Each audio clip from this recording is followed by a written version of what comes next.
সুপ্রিয় শিক্ষার্থীরা, আজ আমরা শিখব জীববিজ্ঞান প্রথম পত্রের দশম অধ্যায় উদ্ভিদ প্রজনন সম্পর্কে। তো আসো এই অধ্যায়টা শুরু করা যাক। তো প্রথমত দেখো যে উদ্ভিদ প্রজনন কয়টি উপায় হতে পারে। প্রথম যে উপায়টি আছে সেটা হচ্ছে যৌন প্রজনন, এবং দ্বিতীয় যেটা আছে সেটা হচ্ছে অযৌন প্রজনন, এবং আরেকটি উপায়েও উদ্ভিদ প্রজনন ঘটিয়ে থাকে যেটাকে বলা হয় অপুংজনী। তো এই বিষয়টা আমরা পরে বিস্তারিত জানতে পারবো। প্রথমত আমরা আসি যে যৌন প্রজননটা কিভাবে হয়। তো দেখো যে যৌন প্রজনন বলতে আমরা কি বুঝি। গ্যামিট ক্রস গ্যামিট, অর্থাৎ গ্যামিট এবং গ্যামিটের মিলন যদি হয়ে থাকে সেটাকেই বলা হয় হচ্ছে যৌন প্রজনন। তো এই গ্যামিট এবং এই গ্যামিটের মধ্যে পার্থক্যটা কি? একটা হচ্ছে পুং গ্যামিট, একটা হচ্ছে স্ত্রী গ্যামিট। তো এই দুইটার যখন মিলন ঘটে তখন হচ্ছে এই যৌন প্রজননটা সংগঠিত হয়। তো দেখো যে প্রথমত আমাদের যেই সেক্সুয়াল রিপ্রোডাকশনটা আছে সেটা হচ্ছে দুইটি ভিন্ন প্রকৃতির গ্যামিটের যেই মিলন, এইটার মাধ্যমেই তৈরি হয় কি? যৌন প্রজনন। তো এই যৌন প্রজনন দেখা যায় কাদের? যারা হচ্ছে উন্নত উদ্ভিদ। অর্থাৎ উন্নত কেমন? যে আমাদের যে উদ্ভিদের শ্রেণীবিভাগ সেটা আমরা পড়েছিলাম যে নগ্নবীজি এবং আবৃতবীজি। তো এই দুইটার মধ্যে যেটা উন্নত অর্থাৎ আবৃতবীজ উদ্ভিদ, সেইটার ক্ষেত্রে এই যৌন প্রজনন বা সেক্সুয়াল রিপ্রোডাকশনটা দেখা যায়। অর্থাৎ আবৃতবীজ উদ্ভিদের যৌন প্রজনন উগেমাস বা হচ্ছে উন্নত ধরনের। এখন দেখো যে একটা ফুলের ক্ষেত্রে যেটা আমরা পড়ছিলাম যে পরাগরেণু, পরাগধানী, পরাগথলি, বিভিন্ন ধরনের উপাদান থাকে। তো এই উপাদানগুলো কোথায় অবস্থান করে এবং এর চারপাশের দেয়াল প্রাচীরকে কি বলা হয় সেগুলো সম্পর্কে আমরা জানবো। তো দেখো যে পরিণত যেই পরাগধানীটা থাকে, এই পরাগধানীর ইংলিশ নাম হচ্ছে কি? অ্যান্থার। তো এই অ্যান্থার কয় কোণা বিশিষ্ট হয়? 4 কোণা বিশিষ্ট, এটা আমাদেরকে মনে রাখতে হবে। এছাড়া দেখো যে আর কি স্পোরিয়াল কোষ বিভাজিত হয়ে, এই যে আমরা পড়লাম যে আর কি স্পোরিয়াল কোষ, আমরা এই আর কি স্পোরিয়াল কোষটা কোথায় পেয়েছি? এটা হচ্ছে পুং গ্যামিটের ক্ষেত্রে এই কোষটা থাকে আর কি স্পোরিয়াল কোষ। তো এই কোষটা যে পরিধি অর্থাৎ চারদিকে যেই অবস্থান সেটাকে বলা হয় কি? দেয়াল কোষ। এবং কেন্দ্রের দিকে যে কোষটা থাকে সেটাকে বলা হয় প্রাথমিক জনন কোষ বা প্রাইমারি স্পোরোজেনাস সেল। এখন দেখো যে এই যে প্রাচীরটা আছে এর সবচেয়ে ভিতরের যে স্তরটা আছে এই স্তরটার নাম কি? তো এই স্তরটার নাম হচ্ছে ট্যাপেটাম। এটা খুব ভালো করে মনে রাখতে হবে যে প্রাচীরের সবচেয়ে ভেতরের যে স্তর সেটাকে বলা হচ্ছে ট্যাপেটাম। এবং আমাদের যেই আর্কিস্পোরিয়াল কোষ আছে এর যেই পরিধির দিকে আমরা কি বলতেছি? যে দেয়াল কোষ থাকে। তো দেয়াল কোষটা কয় স্তর বিশিষ্ট হয়? তো এই স্তরটা হয় হচ্ছে 3 থেকে 5 স্তর বিশিষ্ট। এরপরে দেখো যে এই যে পরাগ রেণু থেকে পরাগ মাতৃকোষ সৃষ্টি হয়, তো পরাগ মাতৃকোষটা কতটা পরাগ রেণু সজ্জিত অবস্থায় রাখে? তো পরাগ মাতৃকোষ 4টি পরাগ রেণু দ্বারা হচ্ছে সজ্জিত অবস্থায় থাকে। তো যেহেতু 4টা পরাগরেণু একসাথে থাকে তো এটাকে বলা হয় হচ্ছে চতুষ্টয় বা পোলেন টেট্রা। টেট্রা মানে কি? টেট্রা মানে হচ্ছে 4। টেট্রা মানে কি? 4। তো যেহেতু 4টা পরাগরেণু একসাথে থাকে সেহেতু এটাকে বলা হচ্ছে পরাগ চতুষ্টয় বা হচ্ছে পোলেন টেট্রাড। এবং দেখো যে এই যে পরাগরেণু এটা তো শুধুমাত্র 4টা থাকে না, এই 4টা আবার 4টা, এইগুলো সব যখন একসাথে করা হয় তখন এইটাকে বলা হয় পলিনিয়াম। পলি মানে অনেক, পলি মানে কি? অনেক। তো সেখান থেকে একসাথে থাকা পরাগরেণুগুলোকে একত্রে কি বলা হয়? পলিনিয়াম। এরপর আসো যে পরাগরেণুতে যদি একটা পরাগরেণু আমরা কল্পনা করি, তো এই পরাগরেণুতে সাধারণত একাধিক জামপোর থাকে। এখন এই জাম হতে পারে কতটি পর্যন্ত হতে পারে? এটাও আমাদের মনে রাখতে হবে, 20টি পর্যন্ত হতে পারে। তো দেখো যে এখন যে পুং গ্যামিটোফাইটটা আছে এর প্রথম যে কোষটা থাকে সেটা কি? তো এর প্রথম কোষটা হচ্ছে পরাগরেণু। আর আমরা জানি যে রেণু কথা যদি কোনো কিছুর ভিতরে থাকে তো সেই ক্ষেত্রে এটাকে বলা হয় কি? হ্যাপ্লয়েড। তো পরাগরেণুটা কি হবে? হ্যাপ্লয়েড। অর্থাৎ পুং গ্যামিটোফাইটের ক্ষেত্রে যে প্রথম কোষটা থাকে সেটা হচ্ছে হ্যাপ্লয়েড। তো এরপরে আসো দেখো যে 4টা চিত্র দেওয়া আছে, অর্থাৎ এখানে পুং গ্যামিটোফাইটের যে ধাপ সেটা উল্লেখ করা আছে। তো প্রথম ক্ষেত্রে দেখো যে চিত্রটা আছে এটা হচ্ছে অপরিণত অবস্থা, অর্থাৎ এখানে কিন্তু আমরা কোনো কিছুই আইডেন্টিফাই করতে পারতেছি না। এরপর দেখো যে আস্তে আস্তে যখন আমরা ধাপে ধাপে দ্বিতীয় ধাপে আসবো তখন এটার ক্ষেত্রে দেখো এক্সাইন, ইনটাইন, জনন নিউক্লিয়াস এবং নালিকা নিউক্লিয়াস আছে, এবং এই বরাবর কি আছে? রেণু রন্ধ্র বা জনন ছিদ্র আছে। তো দেখো যে প্রথম যেটা আছে এক্সাইন এবং ইনটাইন। তো এক্সাইনের ক্ষেত্রে আমরা মনে রাখবো এক্সিট মানে বাইরে, তার মানে এক্সাইনটা থাকবে কোথায়? বাইরের দিকে, এবং ইনটাইন মানে হচ্ছে ইন্টার মানে ভিতরের দিকে। তো এক্সাইন থাকবে বাইরের দিকে, ইনটাইন থাকবে ভিতরের দিকে। তো দুইটা ত্বক দ্বারা হচ্ছে যে নিউক্লিয়াস দুইটা, সেটা হচ্ছে কি থাকে, আবৃত থাকে। একটা হচ্ছে জনন নিউক্লিয়াস আর একটা হচ্ছে নালিকা নিউক্লিয়াস। এখন তৃতীয় ধাপে যখন আমরা দেখি, তখন এই জনন নিউক্লিয়াস এবং নালিকা নিউক্লিয়াস থাকলেও চতুর্থ ধাপে কিন্তু জনন নিউক্লিয়াসটা আর নাই। তো এই জনন নিউক্লিয়াসটা এই দিকে এসে এই যে পরাগ নালিকা, এটা দ্বারা কিসে পরিণত হয়ে গেছে, শুক্রাণু বা পুংগ্যামেটে পরিণত হয়ে গেছে। এবং নালিকা নিউক্লিয়াসটা কিন্তু আগের মতোই আছে, এবং এই নালিকা কিন্তু আগের থেকে অনেক গুণই বৃদ্ধি পেয়েছে। তো এই হচ্ছে এর যেই পুংগ্যামিটের বা পরাগ রেণু থেকে হচ্ছে পুংগ্যামিট সৃষ্টির যে ধাপ, সেটা। তো এরপরে খেয়াল করো যে এখানে যে নিউক্লিয়াসের সংখ্যা সেটা হচ্ছে দুইটা, অর্থাৎ একটা হচ্ছে জনন নিউক্লিয়াস আর একটা হচ্ছে নালিকা নিউক্লিয়াস। তো এর যে পরাগরেণু সেটাকে বলা হয় দ্বি নিউক্লিয়াস অবস্থায় পরাগরেণু। এবং এইখানে যে ডিপ্লয়েডের স্ত্রী রেণুটা থাকে, যে মাতৃকোষ, এইটার যে স্ত্রী রেণুটা থাকে তার সংখ্যা কয়টা থাকে, 4টি। এবং রেণু মানে আমরা কি বলছি, হ্যাপ্লয়েড। তো এই হ্যাপ্লয়েড মানে 4টি হ্যাপ্লয়েড স্ত্রী রেণু দ্বারা এই স্টেরোগ্যামেটোফাইট তৈরি হয়। এরপরে দেখো যে ডিম্বক। তো ডিম্বক কথা মনে রাখার জন্য আমাদের সর্বপ্রথম যেটা মনে রাখতে হবে, ডিম্বকের ব দ্বারা আমরা মনে রাখবো হচ্ছে বীজ। তার মানে ডিম্বক থেকে কি তৈরি হয়, এটা যদি আমাদের কোথাও প্রশ্ন আসে সেটা হবে কি, বীজ। তো আমরা এখন এই চিত্রটা খেয়াল করব যে ডিম্বক বলতে কোন কোন অংশগুলোকে বোঝানো হয়। তো আমরা প্রথমত মাছ বরাবর যে অংশগুলো আছে সেইগুলোকে আইডেন্টিফাই করব, এবং তারপরে বাইরের যে অংশগুলো থাকবে সেটা আমরা দেখব। তো আমরা যদি এই অংশটা খেয়াল করি, এই যে অংশটা, এটাকে বলা হয় কি, ভ্রূণথলি। তো ভ্রূণথলির ভিতরে কি কি অংশ আছে সেটা আমরা এখন খেয়াল করব। ভ্রূণথলির ভিতরে দেখো যে 3টা 2টা 3টা। তো এইখানে মোট দেখো 8 ধরনের কোষ আছে। তো এই 8 ধরনের কোষ কোনটার কোন কোষ সেটা আমরা এখন জানবো। তো দেখো যে নিচে যে 3টা কোষ আছে, মাঝের কোষটা কিন্তু অন্য 2টা কোষ থেকে বড়। তো এই কোষটা হচ্ছে কি, ডিম্বাণু। এই কোষটাকে কি বলা হচ্ছে, ডিম্বাণু। এবং ডিম্বাণুর সাথে অপর 2টা যে কোষ আছে সেই 2টাকে বলা হয় হচ্ছে সহকারী কোষ। এবং এই 3টাকে যদি একই দিকের কোষ ধরি, অপর 3টাকে বলা হবে প্রতিপাদ কোষ। প্রতিপাদ মানে হচ্ছে বিপরীত। তো ডিম্বাণুর বিপরীত দিকে যে 3টা কোষ থাকবে সেটাকে বলা হয় প্রতিপাদ কোষ। এখন দেখো যে এই 3টা হচ্ছে প্রতিপাদ কোষ, এটা হচ্ছে ডিম্বাণু, পাশের 2টা হচ্ছে সহকারী। এবং এই মাঝের যে 2টা আছে, 2 দ্বারা মনে রাখবো, 2 দ্বারা সেকেন্ড, সেকেন্ড থেকে সেকেন্ডারি। তো এই 2টা হচ্ছে সেকেন্ডারি নিউক্লিয়াস। তার মানে ভ্রূণথলির ভিতরে কি কি অংশ আছে আমরা কিন্তু জেনে ফেলেছি। তো দেখো যে ভ্রূণথলির ভিতরে কয়টা অংশ নিয়ে গঠিত, 3টা। এই 3টাকে একত্রে আমরা বলবো গর্ভযন্ত্র, কারণ এর ভিতরে ডিম্বাণু আছে। তো ডিম্বাণু থেকে মূলত গর্ভাবস্থা সৃষ্টি হবে।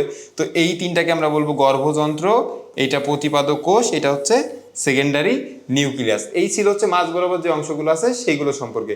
এখন দেখো এই যে ডিম্বক, এর যে শীর্ষ এটাকে বলা হবে মূল।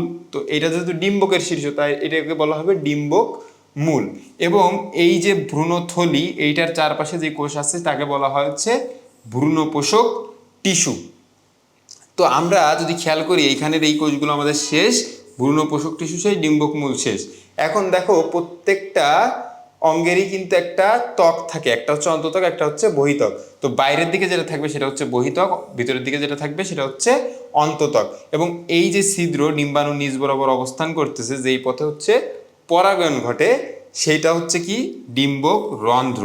এবং এই যে নালিকা, এই নালিকাকে বলা হয় হচ্ছে ডিম্বক নাড়ি, আর নাড়ির ঠিক উপরের অংশকে বলা হয় হচ্ছে ডিম্বক নাভি। তো এই ছিল হচ্ছে আমাদের ডিম্বকের গঠন। তো দেখো যে ডিম্বকের গঠনের ক্ষেত্রে প্রথম যে কথাটা বলা হয়েছে সেটা হচ্ছে ডিম্বক নাড়ি বা ফিউনিকুলাস। আমাদের মনে রাখতে হবে যে ডিম্বক কোন কোন অংশ নিয়ে গঠিত।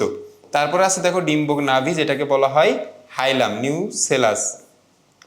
ডিম্বক ত্বককে বলা হয় ইন্টেগুমেন্ট। ডিম্বক রন্ধ্র, যেটা ডিম্বক রন্ধ্র খুবই ছোট, এই জন্য এটাকে বলা হয় কি, মাইক্রোপাইল। ডিম্বক মূলকে বলা হয় ক্যালাইজা। এরপরে আছে দেখো যে ভ্রূণথলি। ভ্রূণথলির কথা কি বললাম, ভ্রূণথলি 3টা অংশ নিয়ে গঠিত, একটা হচ্ছে গর্ভযন্ত্র, একটা হচ্ছে প্রতিপাদক কোষ, আর মাঝে যে 2টা কোষ থাকে সেটাকে বলা হয় সেকেন্ডারি নিউক্লিয়াস। তো এই 3টা অংশ নিয়ে এই ভ্রূণথলি গঠিত হয়। এরপরে দেখো যে বিভিন্ন প্রকার ডিম্বক।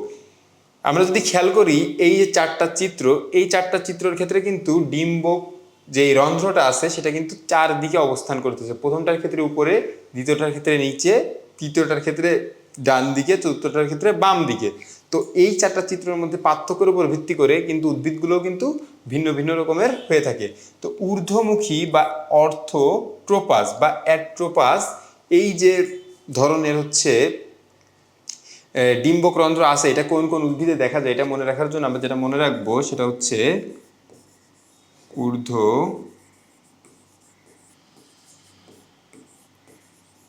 পাগলে বিষ পান। তো এই ছন্দ থেকে আমরা মনে রাখবো পা দিয়ে হচ্ছে পানি মরিচ, গ দিয়ে গোলে দিয়ে মনে রাখবো হচ্ছে গোলমরিচ, বিষ দিয়ে মনে রাখবো বিষ কাটালে এবং পান দিয়ে মনে রাখবো পান। তো ঊর্ধ্ব পাগলে বিষ পান, ঊর্ধ্বমুখীর তাহলে উদাহরণগুলো কি কি খেয়াল করো, বিষ কাটালি, পানি মরিচ, গোলমরিচ এবং পান, এইগুলো হচ্ছে ঊর্ধ্বমুখীর উদাহরণ। এরপর আছে দেখো অধোমুখী বা নিম্নমুখী। তো এর ক্ষেত্রে অর্ধমুখী বা নিম্নমুখীর ক্ষেত্রে আমরা যেটা মনে রাখবো সেটা হচ্ছে শিচড়ে। তো প্রথমে যেটা আছে সেটাতে মনে রাখবো শিম, ছোলা এবং রেড়ি। তো অর্ধমুখী বা নিম্নমুখীর ক্ষেত্রে এই তিনটা উদাহরণ আমাদেরকে মনে রাখতে হবে। তারপর আসো পার্শ্বমুখী বা হচ্ছে অ্যাম্ফিট্রোপাস। তো এইটার ক্ষেত্রে মনে রাখতে হবে পক্ষী, পার্শ্ব পক্ষী, প দিয়ে পপি, ক্ষিয় দিয়ে ক্ষুদিপানা, ক্ষুদিপানা এবং পপি। এরপরে দেখো যে বক্রমুখী, বক্রমুখী যে উদ্ভিদ সেটা মনে রাখতে হবে আমাদের কি দ্বারা, সকাল দ্বারা। তো এই সকালের ক্ষেত্রে দন্তের সাথে আমরা মনে রাখবো হচ্ছে সরিষা, কাল দিয়ে মনে রাখবো হচ্ছে কালকাসুন্দা। এই গেল হচ্ছে চার ধরনের যে ডিম্বকরন্ধ্র আছে তার প্রকারভেদ। এরপর আসো যে স্ত্রী গ্যামিটোফাইটের যে স্ত্রী রেণুটা থাকে, এই স্ত্রী রেণুটা তৈরি হয় কোথা থেকে, ভ্রূণথলি থেকে। তো ভ্রূণথলির যে গঠন সেটা হচ্ছে তিন প্রকারের হয়ে থাকে। কয় প্রকারের? তিন প্রকারের। তো এই তিন প্রকার কি কি, একটা হচ্ছে মনোস্পরিক, একটা বাইস্পরিক, একটা হচ্ছে টেট্রাস্পরিক। তো আমরা কিন্তু নাম থেকে বুঝতে পারতেছি যে এখানে কি ধরনের ভ্রূণথলি আছে, অর্থাৎ যেটা হচ্ছে মনোস্পরিক সেখানে হচ্ছে একটি স্ত্রী রেণু ভ্রূণথলি দ্বারা গঠিত, যেটা বাই সেটা হচ্ছে দুইটা, যেটা টেট্রা সেটা হচ্ছে তিনটা, সরি টেট্রা যেটা সেটা হচ্ছে চারটা। তো এইখানে দেখো এই তিন ধরনের ক্ষেত্রে যেটা মনোস্পরিক আছে সেই ক্ষেত্রে হচ্ছে সবচেয়ে বেশি দেখা যায়, অর্থাৎ 75টি উদ্ভিদেই, শতকরা 75টি উদ্ভিদেই মনোস্পরিক প্রক্রিয়ায় ভ্রূণথলি গঠিত হয়। যদি আমরা ধরি 100টা উদ্ভিদ আছে তো সেখানে 75টা উদ্ভিদই হবে কেমন, মনোস্পরিক ধরনের। এরপরে দেখো যেই কোষগুলো আমরা শিখলাম সেই কোষগুলোর যে গাঠনিক চিত্র এখানে উল্লেখ করা হয়েছে। দেখো প্রথমে থাকে হচ্ছে স্ত্রী রেণু মাতৃকোষ। তো মাতৃকোষ সর্বদাই কি হয়, ডিপ্লয়েড। যেহেতু এটা কোষে সৃষ্টি হয়ে গেছে তখন এটাকে কি বলা হবে, ডিপ্লয়েড। তার মানে স্ত্রী রেণু মাতৃকোষটা হচ্ছে ডিপ্লয়েড। এটা হচ্ছে কি প্রক্রিয়ায় বিভাজিত হয়, মায়োসিস প্রক্রিয়ায় বিভাজিত হয়ে 4টি স্ত্রী রেণু কোষ সৃষ্টি করে। একটা থেকে কয়টা তৈরি হলো, 4টা। এরপরে এরপরে যে স্ত্রী রেণুটা তৈরি হয়েছে এটা কি অবস্থায় হওয়া লাগবে, কর্মক্ষম অবস্থা, এবং সেখান থেকে 2 নিউক্লিয়াস বিশিষ্ট অবস্থা তৈরি হয়।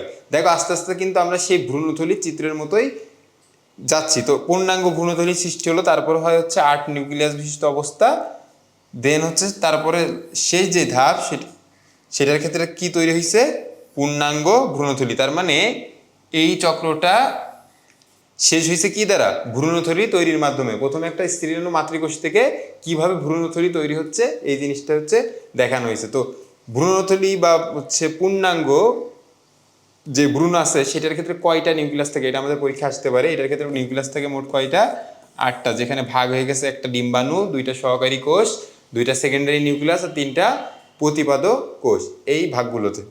এখন দেখো যে নিষেক ক্রিয়া, এই যে নিষেক ক্রিয়া অর্থাৎ ফার্টিলাইজেশন কিভাবে সংগঠিত হয়।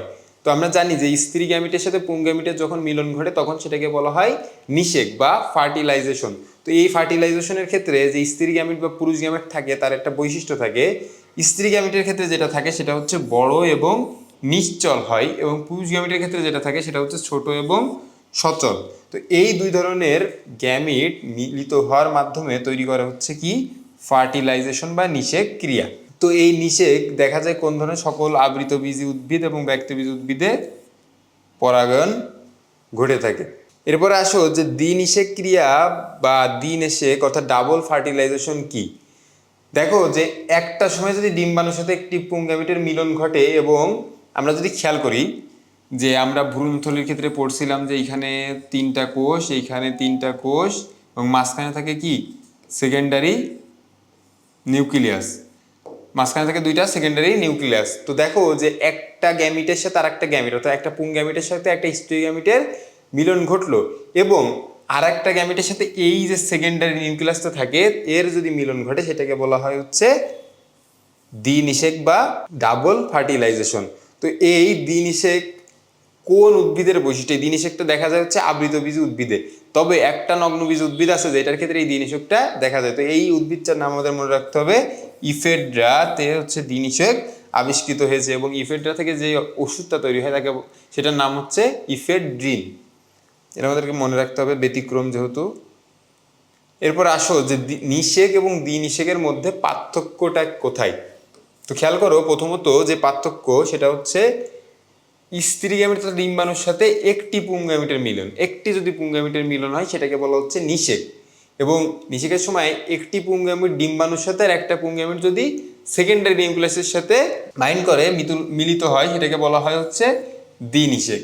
এরপরে কোন উদ্ভিদে ঘটে থাকে নিষেক? সাধারণত সব উদ্ভিদে নিষেক ঘটে, অর্থাৎ অধিকাংশ উদ্ভিদের ক্ষেত্রে অধিকাংশ উদ্ভিদে দেখা যায় নিষেক। আর এই যে দ্বিনিষেকটা ঘটে সেটা শুধুমাত্র দেখা যায় হচ্ছে আবৃতবীজ উদ্ভিদের ক্ষেত্রে এবং একটা নগ্নবীজ উদ্ভিদ, সেটার নাম কি মনে রাখতে হবে? ইফেড্রা। এরপরে দেখো যে গ্যামিটের প্রয়োজনীয়তা, তার মানে এখানে যদি একটা গ্যামিটের সাথে আর একটা গ্যামিট, অর্থাৎ স্ত্রী গ্যামিটের সাথে পুরুষ গ্যামিট, তো এখানে পুংগ্যামিটের সংখ্যা কত? একটি। এখানে পুংগ্যামিটের সংখ্যা লাগতেছে 2টি। তো এদের তৈরি হচ্ছে কি দেখো যে ভ্রূণ, এখানে তৈরি হচ্ছে কি ভ্রূণ। এবং দ্বিনিষেকের ক্ষেত্রেও ভ্রূণ তৈরি হচ্ছে একটা, আর একটা কি তৈরি হচ্ছে? শস্য টিস্যু। তো এখন দেখো যে কি তৈরি হয়, যে নিষেকের পরিণতি কি কি। নিষেকের পরিণতির ফলে আমরা আগেই পড়ে আসছি ডিম্বক থেকে কি তৈরি হয়, ডিম্বকের পদে মনে রাখবো হচ্ছে বীজ। তার মানে ডিম্বক থেকে বীজ যে তৈরি হলো এটাও কিন্তু নিষেকের একটা ফল। তো এরকম কোনটা থেকে কি তৈরি হয় সেটাও কিন্তু আমাদের মনে রাখতে হবে। গর্ভাশয় থেকে যেমন ফল সৃষ্টি, ডিম্বক থেকে বীজ সৃষ্টি এবং বীজ হতে নতুন বংশধর সৃষ্টি, এই সবগুলোই কিন্তু নিষেকের উদাহরণ।